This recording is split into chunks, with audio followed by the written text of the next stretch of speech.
A medieval peasant worked from sunrise to sunset, 300 days a year, and could be legally beaten by his lord. But he also had more days off than the average American worker does today.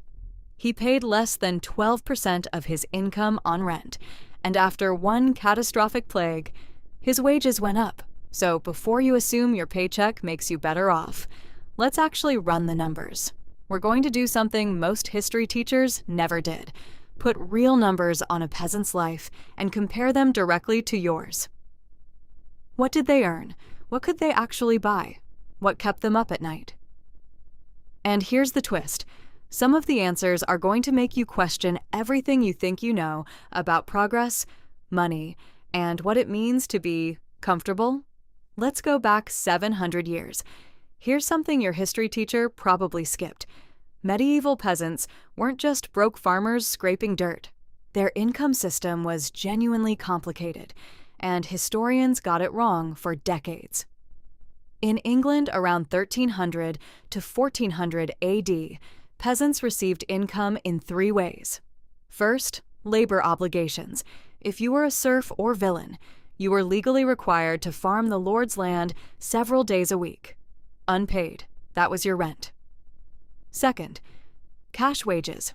Free agricultural laborers earned roughly 2 to 3 pennies per day. A skilled thatcher earned 3 to 3.5 pennies. A master mason earned 4 pennies. Third, and this is the part historians missed, payment in kind. Grain, food, sometimes clothing, handed directly to the worker.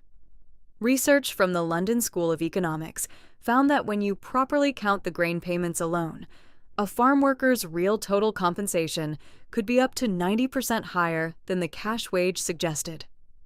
The medieval economy wasn't just coins.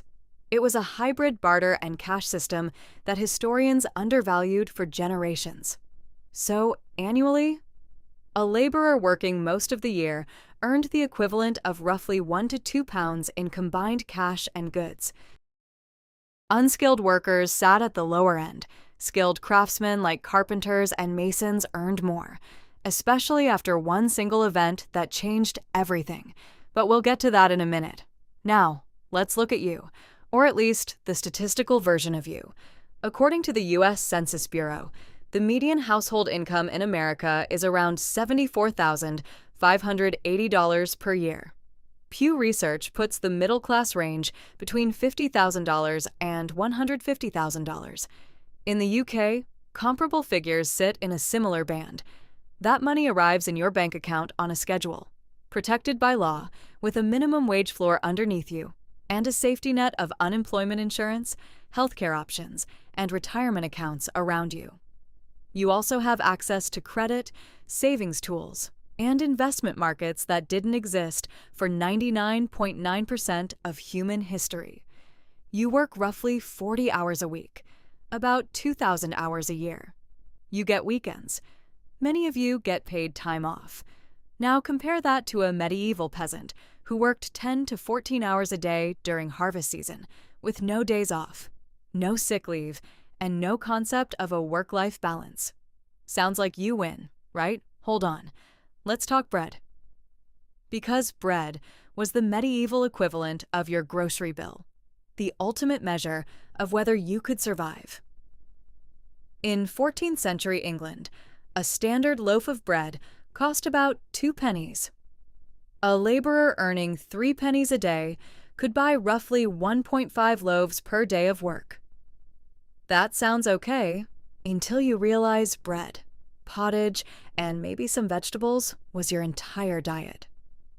There was no budget left for anything else. Today, a supermarket loaf of bread costs around $3 to $4.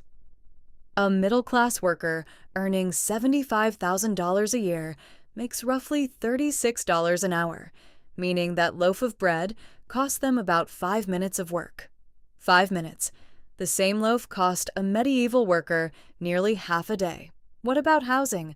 A basic peasant's cottage, rented for around 5 shillings, 60 pennies per year. A laborer earning 2 pennies a day for 250 working days earned about 500 pennies. That makes rent roughly 12% of income, cheaper proportionally than most modern cities. But here's the brutal reality.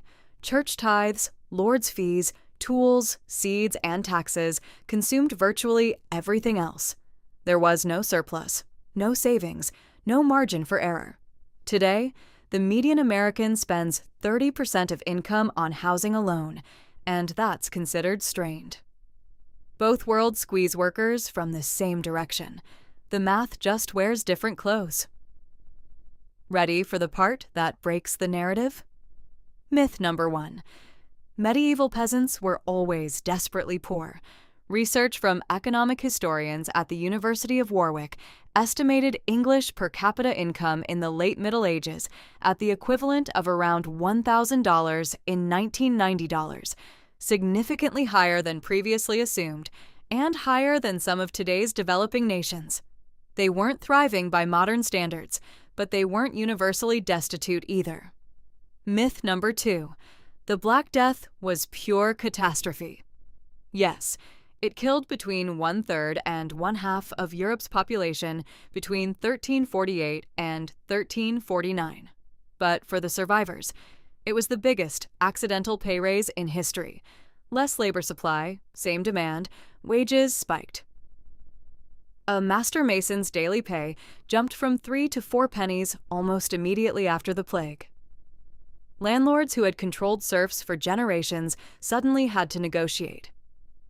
Some historians call it the birth of the English working class. Myth number 3. Medieval peasants were overworked with no rest. Mandatory church feast days, of which there were between 40 and 60 per year, were required non-working days on top of every Sunday. That's potentially 100 or more days off per year. The average American full-time worker gets 10 paid vacation days.